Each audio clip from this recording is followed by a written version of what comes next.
चलिए शुरू करते हैं आज का ऑब्जेक्टिव टाइप का क्वेश्चन आंसर हम शुरू करते हैं क्लास 12वीं के लिए।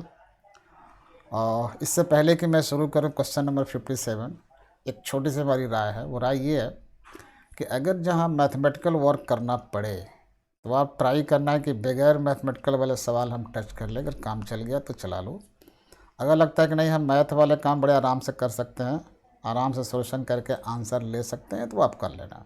मेरा काम है बताना इस चीज़ को। तो आज के जो पहला सवाल है 57, ये मैथमेटिकल है। चलो बात करते हैं इस पर। तो शुरू करते हैं पहला सवाल।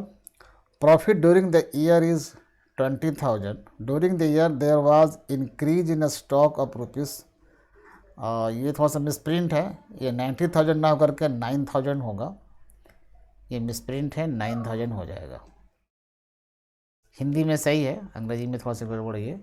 And decrease in debtors 5,000। What is the amount of cash from operating activities.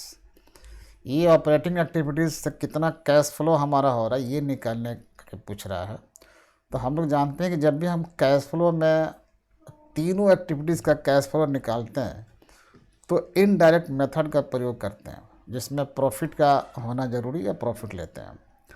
तो अगर आप निकालते हैं ऑपरेटिंग एक्टिविटीज़ हो या इन्वेस्टिंग एक्टिविटीज़ हो या फाइनेंसिंग हो, तो पहले तो टर्म हम लोग याद रखते हैं। लेकिन यहाँ जो हमको निकालना है कैश, वो निकालना है ऑपरेटिंग एक्टिविटीज़ से। तो सबसे पहले हम लोग नेट प्रॉफिट लेते हैं इसमें फार्मूला के हिसाब से। तो हम दिखला देते हैं फार्मूला के हिसाब से। तो नेट प्रॉफिट लेते हैं, दिया हुआ है उसमें, और उस नेट प्रॉफिट में हम लोग क्या करते हैं, जो हमारे करंट एसेट में अगर इंक्रीज है उसको माइनस करते हैं, डिक्रीज को हम लोग प्लस करते हैं। तो सीधे हिसाब बनेगा net profit minus increase in current assets plus decrease in current asset. तो दिखाई पड़ा कौन घट रहा था, नेट प्रॉफिट माइनस इंक्रीज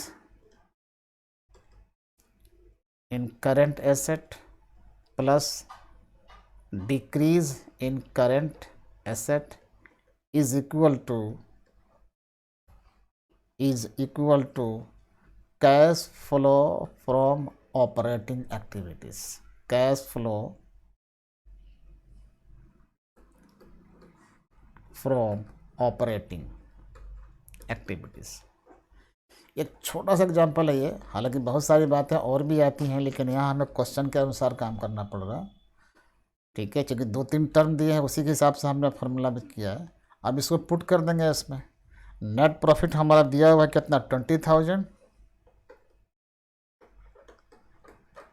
और इंक्रीज इन करंट एसेट जो बढ़ रहा है हमारा करंट एसेट में, स्टॉक में बढ़ रहा है, स्टॉक करंट एसेट है 9,000 बढ़ रहा है,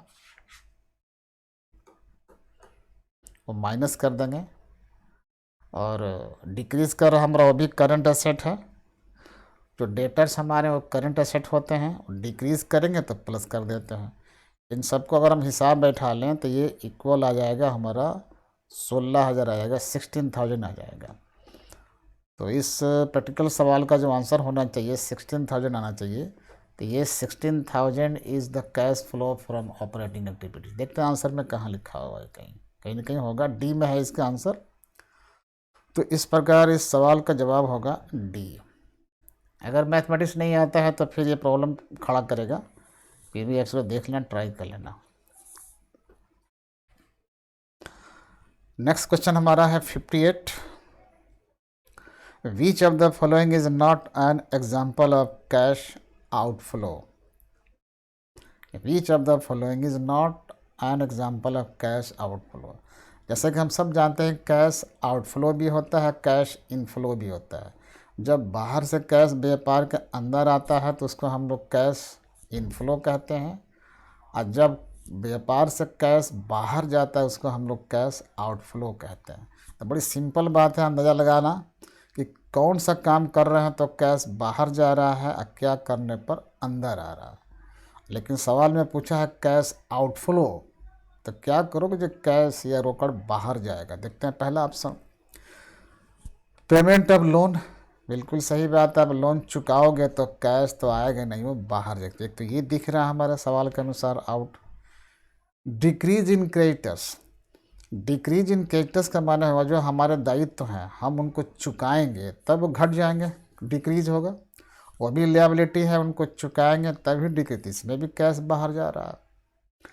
सी जो है रिडेम्पशन ऑफ डिवेंचर्स, डिवेंचर हमारे लोन होते हैं, इसको जब चुकाते हैं डिवेंचर को वापस करते हैं तो रिडेम्पशन वर्ड हम लोग बोलते हैं।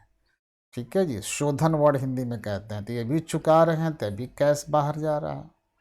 डी कहता है कि अंशों का निर्गमन, इशू ऑफ शेयर्स, जब शेयर इशू करेंगे तो कैश अंदर आएगा। लेकिन सवाल क्या कह रहा, कैश आउटफ्लो कह रहा। तो 3 में दिखाई पड़ रहा है क्या, कैश आउटफ्लो। तो कहता है, उस सवाल कहता है कि नॉट एग्जाम्पल ऑफ आउटफ्लो। तो 3 का दिखाई पड़ रहा है कि वो आउटफ्लो है, तो एक ही है जो नॉट आउटफ्लो, और वो है क्या, डी। तो इस प्रकार हम लोग कह सकते हैं कि डी में आउटफ्लो नहीं हो रहा। सवाल भी यही पूछ रहा है कि नॉट आउटफ्लो। ठीक है, निम्न में से कौन है जो रोकड़ वही का उदाहरण नहीं है। तो रोकड़ बाहर जाने का उदाहरण नहीं है, वो डी में आ रहा, उसका आंसर हो जाएगा डी। नेक्स्ट पॉइंट, इसमें मैथमेटिक्स की बात है। एक्स वाई जेड देखना गौर से, 3 पार्टनर है इसमें, रेशियो दिया हुआ 3:4:3, ये इनका अपना रेशियो है। वाई अवकाश ग्रहण करता है, वाई चले, ध्यान रखना वाई का सिचुएशन क्या है, सेंटर में ध्यान रखना, एक्स वाई जेड सेंटर में है वो, तो उसका रेशियो बीच में वो 4 वाला दिखाई पड़ रहा। अब वो जा रहा है तो बच जाएंगे ऑटोमेटिक कौन, एक्स और जेड बच गया। तो उनका एक नया अनुपात बनेगा, लाभ अनुपात समान, अब बराबर हो रहा है इनका। थोड़ा सा टेक्निकल दिमाग अपनाना है। वो चला जाता है, जब वो चला जाएगा छोड़कर, जेड को हटा देंगे तो ऑटोमेटिक इनका जो है रेशियो के हिसाब से क्या बच जाएगा, वो बाहर ही लिख दिया कि समान अनुपात। तो जो न्यू रेशियो होगा समान होगा। जब 2 पार्टनर है तब 1:1 होता है समान, और 3 पार्टनर हैं तो 1:1:1, 1:1 लिख देंगे वो समान हो जाएगा। तो 2 ही लोग हैं तो 2 बार 1 लिखेंगे, 1:1, 1:1। तो इस प्रकार देखते हैं समान अनुपात के लिए कौन सा दिखाई पड़ रहा है, 1:1, ये ए इसका मैच कर रहा है ये। तो इस तरह इसका समान अनुपात कौन सा होगा, 59 का ए, 1:1। नेक्स्ट क्वेश्चन है 60, डेटर्स टर्नओवर रेशियो, ये DTR कहते हैं इसको हम लोग, डेटर्स टर्नओवर रेशियो। ये भी फार्मूला पर आधारित है। अगर हमें फार्मूला इसका मालूम है तो बस बता सकते हैं फार्मूला में कौन सा होगा। तो फार्मूला हम सुना दें, net credit sales, net credit sale बट्टा एवरेज ट्रेड रिसीवेबल, ये फार्मूला है इसका। डेटर टर्नओवर रेशियो DTR होता है नेट क्रेडिट सेल्स बट्टा एवरेज ट्रेड रिसीवेबल, या कई बार हम लोग इसको एवरेज डेटर्स भी कहते हैं। देखिए फार्मूला में कहाँ मैच कर रहा,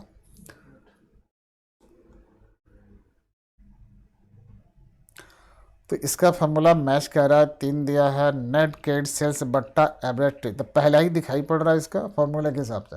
अच्छा, अगर फार्मूला नहीं रटे हो तो फिर ये नहीं समझ में आएगा, ये तो रटना पड़ेगा इस चीज़ को। तो पहला फार्मूला सूट करता है, हमारे 60 नंबर क्वेश्चन का आंसर पहला आ जाएगा। इस तरह आंसर हो जाएगा ए। नेक्स्ट है हमारा 61, preparation of cash flow statement.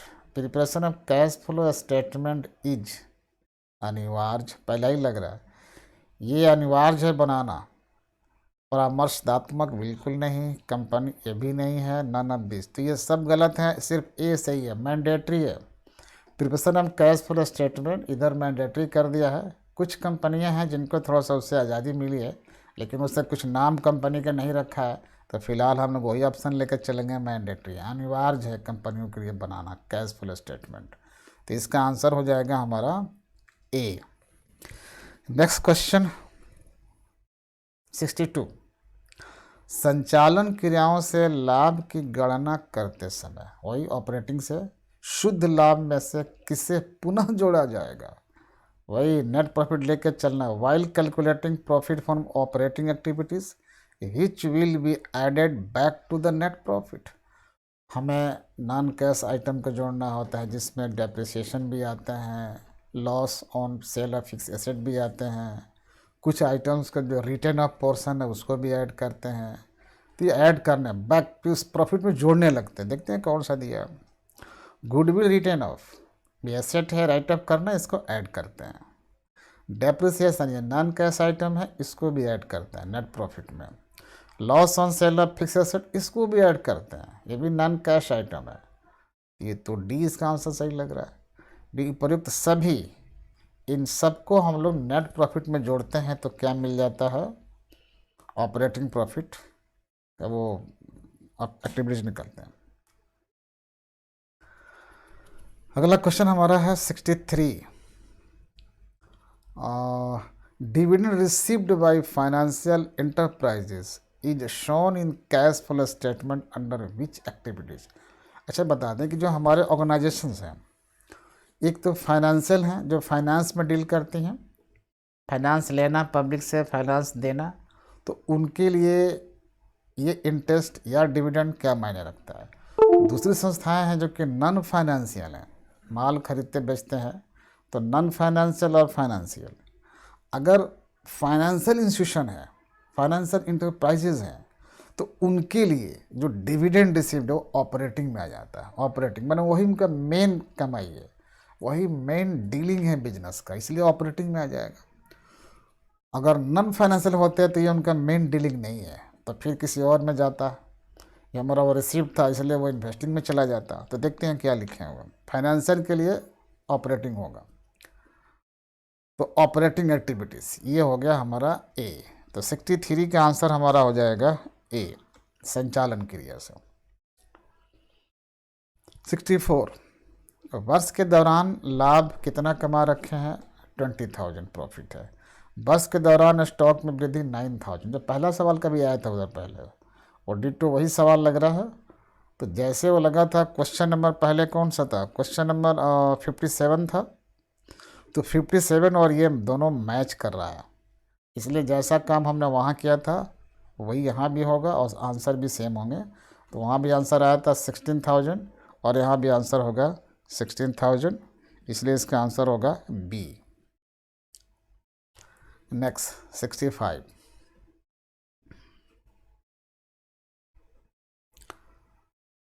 while calculating cash flow from operating activities which is added net profit। यहाँ नहीं लिखा है कि कौन सा है, फाइनेंशियल या नॉन फाइनेंशियल है, सिंपल है।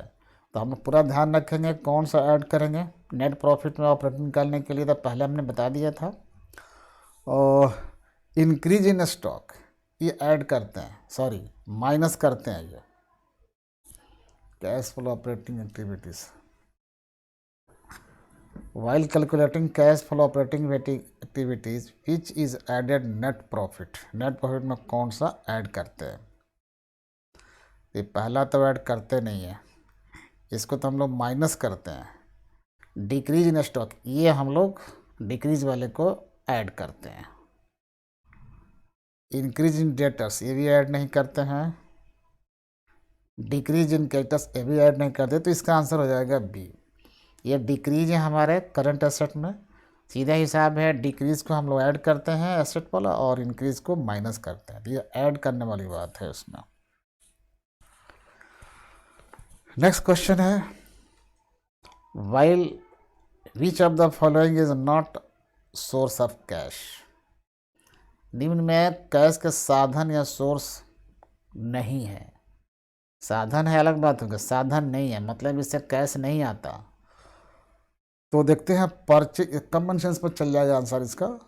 परचेज ऑफ फिक्स एसेट, अगर हम खरीदते हैं तो कैश आता कहाँ है, तो कैश जाता है। सवाल पूछ रहे साधन, तो हमको कैश चाहिए तो बेचेंगे थोड़ा कैश आएगा, तो ये गलत हो जाएगा।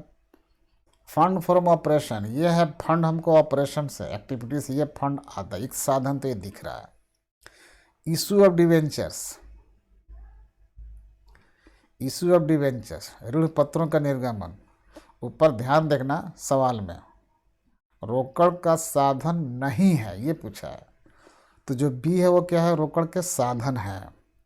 सी भी क्या इशू किया है डिबेंचर, ये भी रोकड़ के साधन आएगा कैश इससे। सेल ऑफ फिक्स एसेट, जब बेचेंगे तो ये भी साधन है, कैश आएगा। लेकिन सवाल कहता है कौन है जो साधन नहीं है, तो एक दिखाई पड़ रहा ए में है परचेज ऑफ फिक्स एसेट, मैंने इससे रोकड़ आएगा नहीं बल्कि जाएगा, इस साधन नहीं हुआ, और सवाल भी यही है, तो ए इसका आंसर होगा। Next 67, following are included in cash equivalent.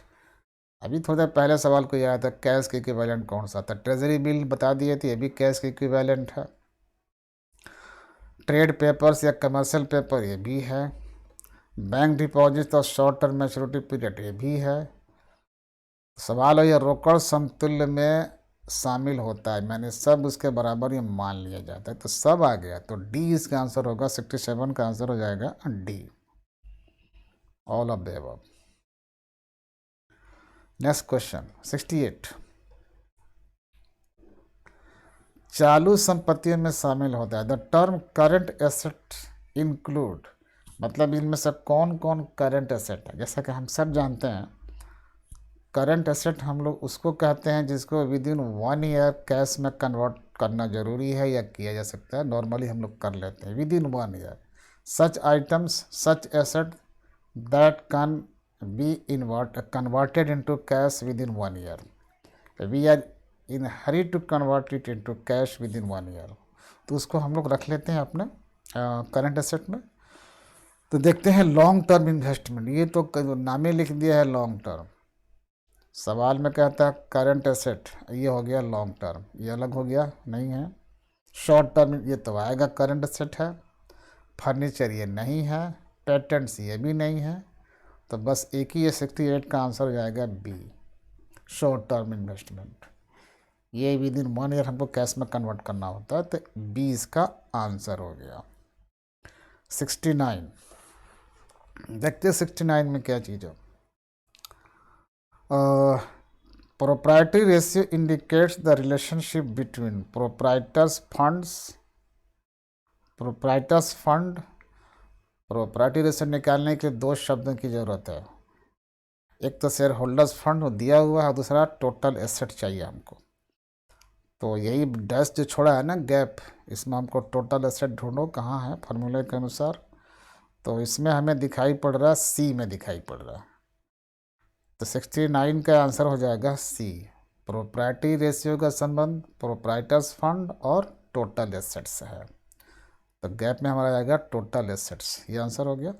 Next 70, और थोड़ा सा मैथमेटिकल है, फार्मूले के हिसाब से काम करना पड़ेगा इसको। इसमें निकालना है, सी में सब दिया हुआ है, टोटल एसेट दिया है 7,70,000, टोटल लियाबिलिटी दिया है 2,60,000, और करेंट लियाबिलिटी दिया है 40,000। अच्छा, टोटल लियाबिलिटी मालूम है तो हम लोग इसमें से लॉन्ग टर्म लियाबिलिटी निकाल सकते हैं आराम से, टोटल में एक करंट वाले को माइनस कर दो, तो लॉन्ग टर्म डेप्ट या long term liability is equal to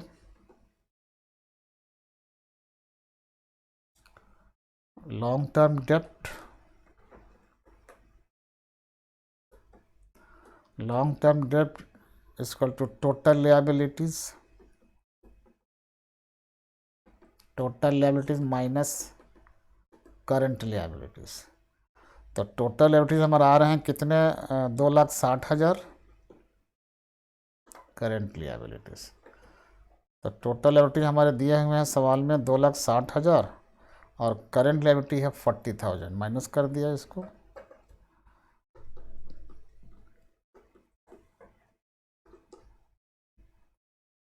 तो कितने बच जाएंगे, ये 2,20,000 बच गए हमारे, ये हो गया हमारे लॉन्ग टर्म डेप्ट बच गए। हमको निकालना क्या था उस पर, तो रेशियो निकालना है, तो टोटल एसेट टू डेप्ट रेशियो ये निकालना है, हमको फार्मूला आता है डेप्ट रेशियो निकालने का, टोटल एसेट टू डेप्ट रेशियो इक्वल टू, फार्मूला लिख देते हैं, टोटल एसेट्स टू डेप्ट ratio is equal to total assets total assets divided by कह सकते हैं LTD, लॉन्ग टर्म डेप्ट।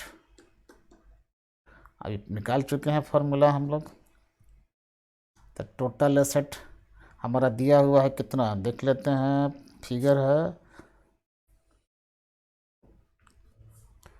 45 लाख है, 45 लाख टोटल एसेट दिया है, 45 लाख।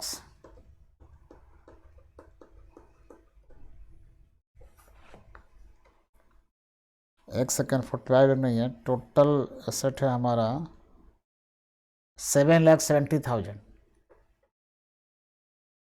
थोड़ा सा ओवर लुकिंग हो गया यहाँ पर। 7,70,000 है टोटल एसेट, 7,70,000 और डिवाइडेड बाई निकाले तो हम कितना, 2,20,000। और ये जाएगा 3.5:1। ये रेशियो बन के आएगा हमारा टोटल एसेट टू डेप्ट रेशियो। देखते हैं कहाँ से मैच कर रहा है, सही हमने कैलकुलेट किया होगा। तो ये मैच कर रहा है हमारा ऑप्शन ए में मैच कर रहा है, तो इसका आंसर होगा ऑप्शन ए, 3.5:1। ये है मैच हमारा कर रहा है। तो थोड़ा सा मैथमेटिकल में टाइम कुछ लग जाएगा कैलकुलेट करने में इसको। नेक्स्ट देखते हैं 71। इक्विटी शेयर कैपिटल दिया हुआ है 15 लाख, रिजर्व एंड सरप्लस भी दिया 7.5 लाख, टोटल एसेट दिया है 45 लाख। अब निकालना है प्रोप्राइटी रेशियो। तो यहाँ भी हम लोग फार्मूला यूज़ करेंगे। तो फार्मूला हम यूज़ करके बता लेते हैं। फार्मूला इसका होता है प्रोप्राइटर्स फंड। फार्मूला है इसका प्रोप्राइटर्स फंड, चूँकि उसका परसेंटेज में कर रहा है, proprietors fund into 100 divided by total assets, right, total assets put कर देते हैं। अच्छा, प्रोप्राइटर्स फंड में हमारे जितने इक्विटी की वैल्यू आएंगे और प्लस जो रिजर्व सरप्लस प्रॉफिट है सब उसमें ऐड करते हैं, तो निकल जाता है हमारा प्रोप्राइटर्स फंड। तो देखते हैं, इक्विटी शेयर दिया है 15 लाख, ये आ जाएगा। रिजर्व सरप्लस है 7.5 लाख, दोनों मिलाएंगे तो 22.5 लाख हो जाएगा ये। तो प्रोप्राइटर्स फंड हमारा हो गया 22.5 लाख इंटू 100 और डिवाइडेड बाय टोटल एसेट दिया है 45 लाख। और इसको में से कर लेंगे तो ये हो जाएगा 50% आ जाएगा ये कटिंग करने के बाद। अब देखते हैं कहाँ पर है 50% ऑप्शन में। और ये 71 का जो ए है इसमें है 50%, तो इसका आंसर हो जाएगा A. Next point 72। To test the liquidity of a concern, which of the following ratio is useful. किसी भी कंसर्न के जो तरलता अनुपात मेजर करना है, जानना है लिक्विडिटी, तो जैसा कि हम सब जानते हैं कि इसके लिए दो हमारे रेशियो आते हैं लिक्विडिटी मेजर करने के लिए। एक आता है करंट रेशियो और दूसरा आता है लिक्विड रेशियो या एसिड टेस्ट रेशियो। ये दो रेशियो हम लोग यूज़ करते हैं लिक्विडिटी को मेजर करने के लिए। देखते हैं इसमें से कौन सा पॉइंट है। कैपिटल टर्नओवर तो आएगा नहीं, एसिड टेस्ट है, ये आता है एसिड टेस्ट रेशियो। अब देखते हैं और स्टॉक टर्न, ये भी नहीं आएगा, नेट पर ये भी नहीं आएगा, तो एक बचता है। ये जो लिक्विडिटी हमारे रेशियो वाले हैं वो एक है बी, अम्ल परीक्षण अनुपात। इसको कई नामों से भी जाना जाता है। एसिड टेस्ट रेशियो हमारे लिक्विडिटी को मेजर करना है। Next 73। Propriety ratio is calculated by the following formula. अभी फार्मूले की बात चल रही थी प्रोप्राइटी रेशियो के लिए, ठीक है। कौन सा फार्मूला हम लोग यूज़ करेंगे, पहले हम लोग बताए थे कि शेयर होल्डर्स फंड बट्टा टोटल एसेट्स, अभी सवाल हम लोग बनाए उस पर। तो शेयर होल्डर्स फंड्स बट्टा देखते हैं कहाँ मैच करता है, सी में आके मैच कर रहा है। देखिए ये फार्मूला मैच कर रहा है, फार्मूला या तभी बनेगा। तो इस प्रकार इसका आंसर हो जाएगा C. 74। Satisfactory ratio between internal and external equity is dash दे दिया इसने। हम सब जानते हैं कि जो इक्विटी है शेयर कैपिटल भी आता है हमारे डिवेंचर भी आते हैं, और इसको भी कैपिटल में काउंट किया जाता है फाइनेंशियल मैनेजमेंट में। तो एक है इंटरनल, एक है एक्सटर्नल। इन दोनों को इक्विटी बस अंतर करते हैं इंटरनल से और एक्सटर्नल से। इन दोनों के आपस जो रेशियो जो बढ़िया माना जाता है वो रेशियो होना चाहिए 2:1, जो अच्छा माना सेटिस्फैक्ट्री माना जाता है। और सेटिस्फैक्ट्री एक अलग बात है, और बेटर कहें मतलब सबसे बढ़िया कहें तो 1:1 आना चाहिए, लेकिन सेटिस्फैक्ट्री इसमें क्वेश्चन लगा रखा सेटिस्फैक्ट्री, तो सेटिस्फैक्ट्री के हिसाब है कि 2:1 ही आना चाहिए, तो सेटिस्फैक्ट्री हम लोग मान लेते हैं। तो इस प्रकार मेरे हिसाब से, और वैसे भी 1:1 है नहीं ऑप्शन में, तो सेटिस्फैक्ट्री हमारा है 2:1, आंसर हो जाएगा बी। नेक्स्ट 75 में लिक्विड एसेट इंक्लूड, जितने करंट एसेट हैं सब लिक्विड एसेट हैं सिर्फ दो आइटम को छोड़कर। और दो आइटम किसको छोड़ेंगे हम लोग, स्टॉक छोड़ देंगे और प्रीपेड एक्सपेंस छोड़ देंगे। देखते हैं उसके बाद कौन है। बिल्स रिसीवेबल बिल्कुल एक करंट एसेट है, लिक्विड भी है। डेटर्स करंट एसेट है, लिक्विड भी है। कैश करंट एसेट है, लिक्विड भी है। उपयुक्त सब यानी कि सब हो गया, तो हमारे सब किस में आगे, लिक्विड एसेट में आगे। आंसर हो जाएगा हमारा डी। 75 का आंसर हो जाएगा D. Next operating ratio is, अब देखना है किस में जा रहा है ये। जब हम बिजनेस ऑपरेट करते हैं तो ऑपरेट करने का क्या रिजल्ट आया, जाहिर सी बात है इसको जोड़ेंगे हम लोग, प्रॉफिट से जोड़ते हैं कि आज जब व्यापार संचालन करते हैं ऑपरेट करते हैं उसका क्या रिजल्ट आया, तो नेचुरली इंडिकेशन कहाँ जाता है, प्रॉफिट के तरफ। तो कह सकते हैं प्रॉफिटेबिलिटी रेशियो, उसमें कई आते हैं, ग्रॉस प्रॉफिट रेशियो है, नेट प्रॉफिट रेशियो है, ऑपरेटिंग प्रॉफिट रेशियो है, उस सब प्रॉफिट वाला हिसाब किताब बैठता है। तो हमारे ऑपरेट करने का रिजल्टेंट फिगर आते हैं, तो सीधे ऑपरेटिंग रेशियो का संबंध कहाँ से है, प्रॉफिटेबिलिटी रेशियो है। तो पहले ही आंसर दिखाई पड़ रहा है इसका। तो इस प्रकार 76 का आंसर होगा ए। अब चले आते हैं 77 में। 77 आदर्श चालू अनुपात, the ideal current ratio, the most important objective question है ये, अक्सर पूछता रहता है, ध्यान रखना। ये हम लोग निकालते हैं टोटल करंट एसेट्स और टोटल करंट लायबिलिटीज़ के बीच में क्या संबंध है, इसका मेजर करते हैं। तो एक आइडियल इससे बन के आता है करंट रेशियो जो होता है इसके लिए 2:1। करंट रेशियो कब माना जाएगा आइडियल, जब 2:1 होगा। तो आंसर दिखाई पड़ रहा है इसमें ए, 77 का ए हो जाएगा, वो आइडियल हमारा है। नेक्स्ट 78 सम विच्छेद बिंदु उस बिंदु कहते हैं जहाँ, सीधे बता दें, break even point refers to that point where there is no profit no loss, ये सीधा पॉइंट है इसका। यानी टोटल हमारा कॉस्ट टोटल सेल के बराबर हो जाए तो ना लॉस होगा ना प्रॉफिट होगा। देखते हैं कौन सा मैच करता है। Total cost are more than, नहीं मोर वाला चक्कर नहीं, ना लेस वाला चक्कर है ना मोर वाला चक्कर, इक्वल होना चाहिए दोनों। तो इसमें टोटल कॉस्ट आर हाफ, ये भी नहीं होगा। Total cost are equal to total sales, ये है पॉइंट हमारा ब्रेक इवन पॉइंट का।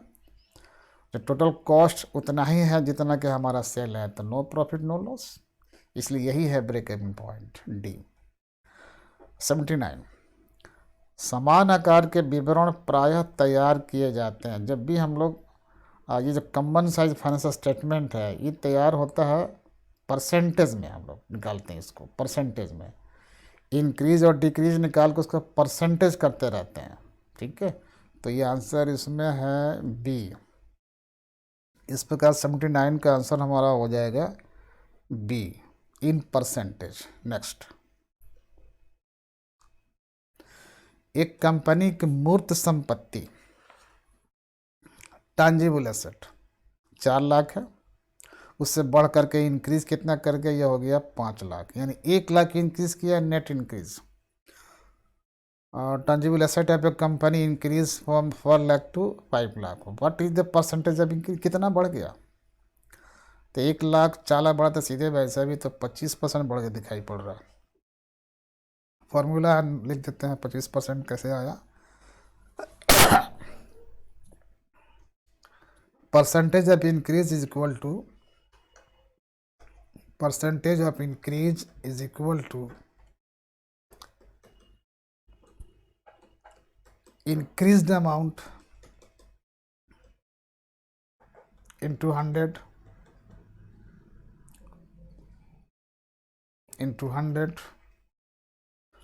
बट्टा प्रीवियस ईयर अमाउंट, या बेस अमाउंट भी कहते हैं, प्रीवियस ईयर अमाउंट। तो इंक्रीज किया था 1 lakh equal to 1 lakh multiply 100 और बेस अमाउंट था हमारा 4 लाख, कर देंगे हमारा प्राइस आ जाएगा 25%। आंसर मैच कराते हैं, कहा 25%। आंसर इसमें है बी, ये आंसर हो गया इसका। तो दोस्तों फिर मिलते हैं नेक्स्ट वीडियो में। यहाँ तक पूरा ध्यान रखना, थोड़ा सा मैथमेटिकल काम करने में थोड़ा बहुत समय लगेगा और सावधानी बरतनी है कि कैलकुलेशन मिस्टेक भी हो सकता है। कई बार फिगर हम लोग ओवरलुक कर देते हैं, तो जब इस तरह के सवाल आते हैं तो आप फिगर को ध्यान से देखना, कैलकुलेशन ध्यान से करना, प्लस माइनस मल्टीप्लिकेशन सब ध्यान से करना होता है, तो थोड़ा सा ये टफ हो जाता है। तो फिर मिलते हैं नेक्स्ट वीडियो में। Okay, thank you. क्या आप कॉमर्स कोचिंग ढूंढ रहे हैं? Class 11th, class 12, BCom, CMA या नौकरी पाने के लिए कोर्स करना चाहते हैं, लेकिन कॉन्फ्यूज्ड हैं कि उनमें बेस्ट कॉमर्स इंस्टीट्यूट कौन सा है? विजिट IDA कॉमर्स, जहां आप योग्य अनुभवी शिक्षकों से पढ़ेंगे, चाहे क्लास में हो या ऑनलाइन घर पर। हम हर स्टूडेंट को सारे कॉन्सेप्ट्स पूरी तरह से समझाते हुए पढ़ाते हैं।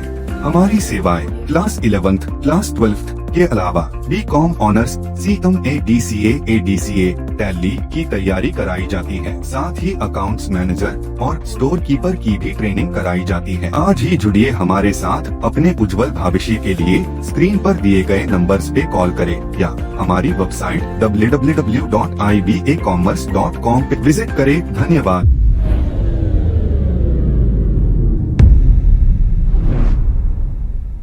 क्या